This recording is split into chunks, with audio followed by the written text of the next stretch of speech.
अच्छा, राना एहसान अफजल साहब, वजीर आजम साहब ने गुज़िश्ता रोज कुछ मुलाकातें की, फैसल करीम कुंडी साहब से भी मुलाकात हुई। उसके बाद खबर आना शुरू हो गई कि शायद वफाक चाहता है कि अली अमीन गंडापुर साहब की हुकूमत का खात्मा कर दिया जाए। अली अमीन गंडापुर साहब ने भी काफ़ी वहाँ पे बातें वगैरह भी की, बल्कि चैलेंज भी कर दिया वफाक को कि कर सकते हो तो ख़त्म करके दिखाओ। तो क्या ऐसी जल्दी है? रिजर्व सीटें भी आपको मिल गई और आप वफाक में भी आपकी हुकूमत है, कोई एक जगह पे अगर इनकी हुकूमत है तो उसको बर्दाश्त कर लें कुछ अर्सा? बिस्मिल्लाहिर्रहमानिर्रहीम। देखिए, वफाक का कोई इंटरेस्ट नहीं है कि केपीके की हुकूमत को डिस्टेबलाइज किया जाए या वहां कोई रजीम चेंज की जाए। ऐसा कोई मामला जो है वो पीएमएलएन की तरफ से ना इनिशिएट किया जा रहा है, ना हमारा कोई इंटरेस्ट है। देखिए, ये तो अपने बोझ तले डूब रहे हैं। इनकी जो चीफ मिनिस्टर हैं, जिस तरह की वो धमकियां लगाते हैं, जिस तरह का वो लहजा इस्तेमाल करते हैं, जिस तरह वो 2 दफा जो है इस्लामाबाद हमलावर हो चुके हैं, और फिर जो उनकी तवज्जो ही नहीं है गवर्नेंस की तरफ, तो ये तो अपने बोझ तले जो है वो डूब रहे हैं वहां। और हर बंदा जिसको ये गढ़ कहते हैं और समझते हैं कि बड़ा, वहां वो पूछता है कि ना ये लॉ एंड ऑर्डर को इम्प्रूव कर सके, ना ये एजुकेशन, ना ये हेल्थ, ना ये किसी किस्म की सर्विस डिलीवरी दे सके। तो ये जो हुकूमत है, इसको रेस्क्यू, ये तो रेस्क्यू करने के मुतरादिफ होगा कि अगर इस हुकूमत को जो है वो वहां कोई चेंज किया जाए या अली अमीन गंडापुर साहब को तब्दील किया जाए। हाँ, ये जरूर है कि आपस में पीटीआई के अंदर बहुत तोड़ फोड़ है, बहुत सारे इख्तलाफात हैं, बहुत सारी जो है एक दूसरे पे करप्शन की एलिगेशंस हैं, एक दूसरे को वैसे ताने दिए जाते हैं। ये हकीकत है। अगर उस बुनियाद पे अगर कोई फॉरवर्ड ब्लॉक बनता है पीटीआई का या कोई और, आपस में इनकी तोड़फोड़ होती है, तो उसके तो ये खुद जिम्मेदार होंगे। हमारा जी। कोई इंटरेस्ट नहीं है। देखिए, हमारा इंटरेस्ट तो एक ही है कि मुल्क के अंदर अल्हम्दुलिल्लाह रिजर्व्स बढ़ रहे हैं, और जो आपकी रिजर्व सीटें भी करेंसी बढ़ है वो रही हैं। स्टेबल है, करेंसी स्टेबल है, और मुल्क जो है उसको हमने तरक्की की तरफ लेके जाना है। हमारा ये कोई जो है, ये जो लोकल सियासत जिसके अंदर आप ये खींचातानी और इल्जाम, ये हमारा इंटरेस्ट नहीं है। प्राइम मिनिस्टर शहबाज शरीफ का फोकस मईशत को आगे लेके जाना है, उसके ऊपर जो है वो पूरी तवज्जो के साथ मेहनत कर रहे हैं। ठीक, पर सर ये जिस तरह रिजर्व सीटें आप लोगों को दी गई, अब आपका फोकस तो है ना वहां पे, आप वो सीटें ले रहे हैं, सुप्रीम कोर्ट तक गए, क्या वोट आपको पड़ा था, लेकिन रिजर्व सीटें तो आप क्लेम भी कर रहे हैं, ले भी रहे हैं, तो कुछ ना कुछ फोकस तो है आपका। देखिए, मेरे ख्याल से ये एक अच्छा लेसन जो है वो लर्न हो गया, और आइंदा कभी कोई भी जमात ऐसी गलती नहीं करेगी कि वो बगैर किसी जो है वो इंडिपेंडेंट लड़े। इतनी बड़ी तादाद के अंदर वो जरूर किसी पार्टी को ज्वाइन करके अपनी जो मखसूस नशिस्तों की लिस्ट है उसको अब जमा कराएंगे। तो ठीक। ये अगर आप रूल्स और प्रोसीजर नहीं फॉलो करेंगे और फिर उम्मीद करेंगे कि आपको जो है वो रेस्क्यू कर दिया जाए, तो वो अदालतों ने नहीं किया। अब डेफिनेटली अब ऐसी गलती कोई नहीं करेगा ठीक। मेरे ख्याल से, चाहे वो अपने आइन के तहत अपनी जमात के इलेक्शन कराना या फिर आगे चीजों को लेके जाना, ये it is a lesson learn. Lesson हो पाकिस्तान की गया बहुत जी बड़ी जी। लंबी उम्र है, तो ये गलतियां जो है दुरुस्त होगी आइंदा। जो पीटीआई ने गलतियां की या जो मेरे भाई ने हामिद रजा ने की सुन्नी इत्तेहाद जी काउंसिल जी में, जी। इसको ज्वाइन कर लेते हैं सारे, इसको ज्वाइन, इसका टिकट ठीक है। ये। अच्छा राना साहब, अब आप लोग इंतजामी एतबार से चीजें चलाने के इतने यूज टू हो गए हैं कि आपसे चंद नारे बर्दाश्त नहीं होते। स्पीकर साहब ने आज जाके चीफ इलेक्शन कमिश्नर से मुलाकात भी कर ली, पंजाब के स्पीकर ने, कि 26 लोगों को डी सीट करेंगे। क्या ये रवैया मुनासिब है राना साहब?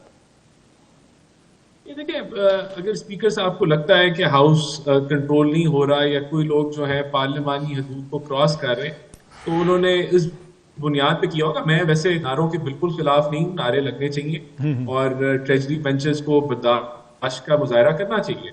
इसमें तो कोई ऐसी शक की बात नहीं है। मुझे ये, मैंने इसको स्टडी नहीं किया डिटेल में, लेकिन अगर ऐसे है तो बिल्कुल मेरे ख्याल से नारों की बुनियाद पे तो किसी को डीसीट नहीं करना चाहिए, और इलेक्शन कमीशन जो है फिर इसको रिव्यू करेगा एक न्यूट्रल मैनर में। और अगर नारों की बुनियाद पे हुआ तो फिर ऐसा नहीं होगा।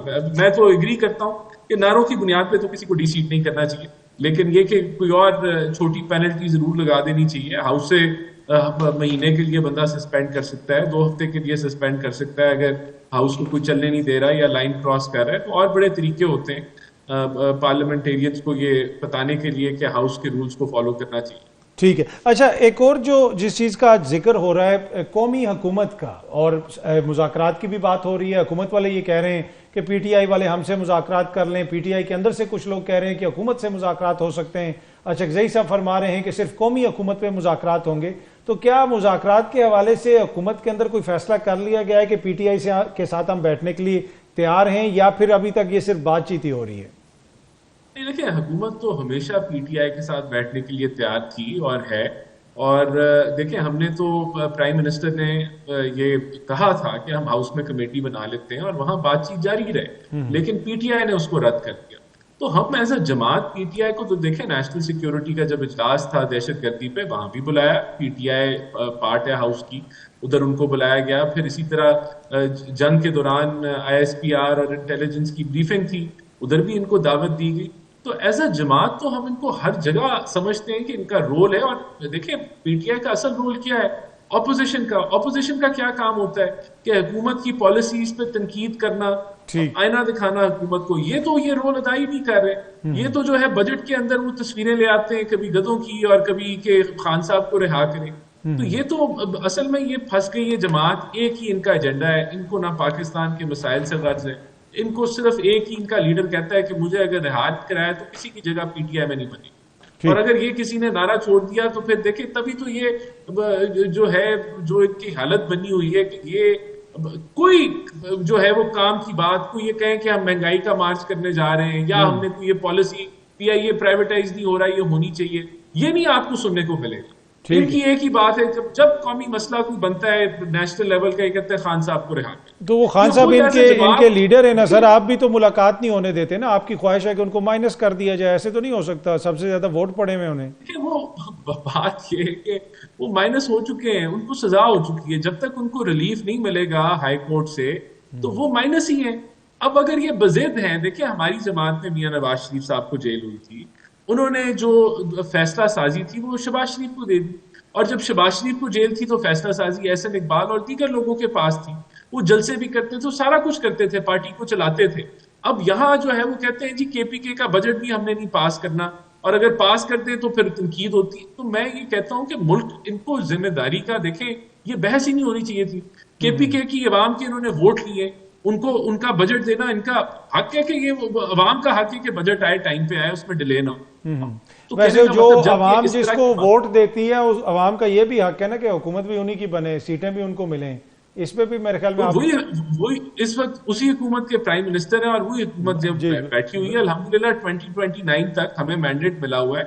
और हम बिल्कुल तकब्बुराना कोई बात नहीं करते, ना हमारा कोई शौक है। देखिए 2029 के इलेक्शन में जो रिजल्ट होगा उसके बाद वो हुकूमत आ जाएगी। हम तो एक आरसी, ये 5 साल का टेन्योर है, उसके अंदर 3.5 साल अभी रहते हैं। बाकी देखें, अगर मेरे भाई हामिद साहब का टाइम ऐसे सोच रख के कि ये टाइम पूरा हो गया है, इनका अच्छे तरीके से गुजरता है, तो मैं इनको इस पे मैं तनकीद नहीं करूंगा। अच्छा। ये ऐसे वक्त इन्होंने आगे 3.5 साल गुजारने, ये गुजारे, कोई मसला नहीं, जो मर्जी का ठीक ही नहीं सोचूं मैं, ये टाइम गुजार लें। राना साहब, मुझे लगता है कि इख्तियार सारा आपने अपने पास रखा हुआ है। अब आप बताएं कि हुकूमत से, आप लोगों से बातचीत करके इनका मसला हल हो सकता है? ये कंसिस्टेंट इनका एक व्यू है कि हुकूमत के तो अपने पल्ले कुछ नहीं है, इन्होंने हमें क्या देना है, तो लिहाजा इनसे बात नहीं होगी। देखिए, बात यह है कि ये तो लास्ट कॉल भी इन्होंने दी थी, और लास्ट कॉल के बाद ये खुद मुज़ाकरात के अंदर आए, और मुज़ाकरात से भी ये खुद निकले। हमने नहीं इनको निकाला, हमने तो जो इन्होंने डेडलाइन दी थी हम तब तक भी बैठे रहे, और उसके 2 दिन बाद तक भी बैठे रहे।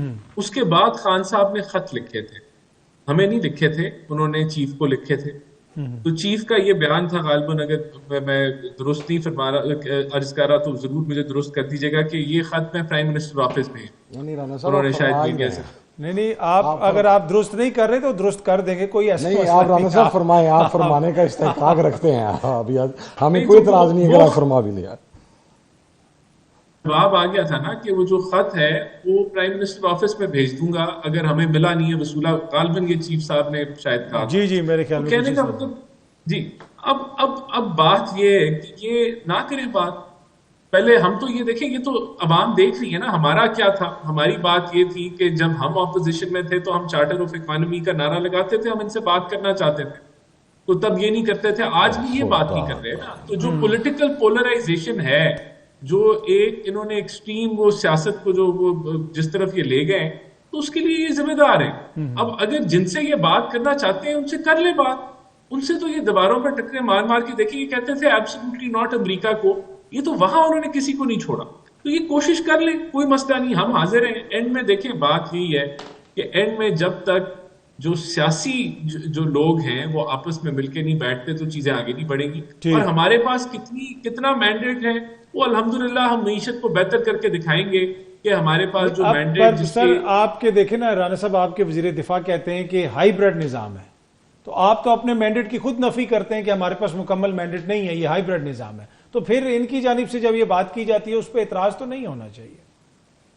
देखिए ये तो वो बिल्कुल उन्होंने हाइब्रिड निजाम का जिक्र किया और वो ही इसकी वजाहत कर सकते हैं। बहरहाल बिल्कुल एक पार्टनरशिप है, एक टीम वर्क है, आइन के मुताबिक मुल्क चल रहा है। जो कुछ भी है वो उसके अंदर अफवाज पाकिस्तान का भी बड़ा कलीदी रोल है और दूसरी लॉ एनफोर्समेंट का भी बड़ा कलीदी रोल है बहुत सारी चीजों में, लेकिन आइन के मुताबिक है।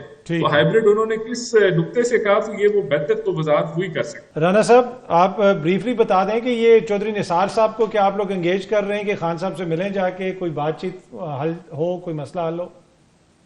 देखिए हमारा कोई खान साहब जो है कोई हमारा फोकस नहीं है, ना कोई हम समझते हैं कि उनसे किसी मुशावरत की, वो तो सजा काट रहे हैं अपनी।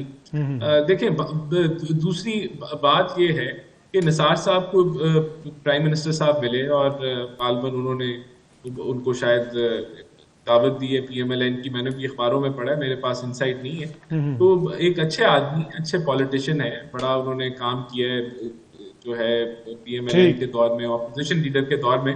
तो अगर वो जमात के अंदर दोबारा सियासत में आते हैं तो उसका फायदा होगा मुल्क को। चले ठीक है। बाखबर रहने के लिए सुनो न्यूज का YouTube चैनल सब्सक्राइब करें और बेल आइकन पे क्लिक कर दें।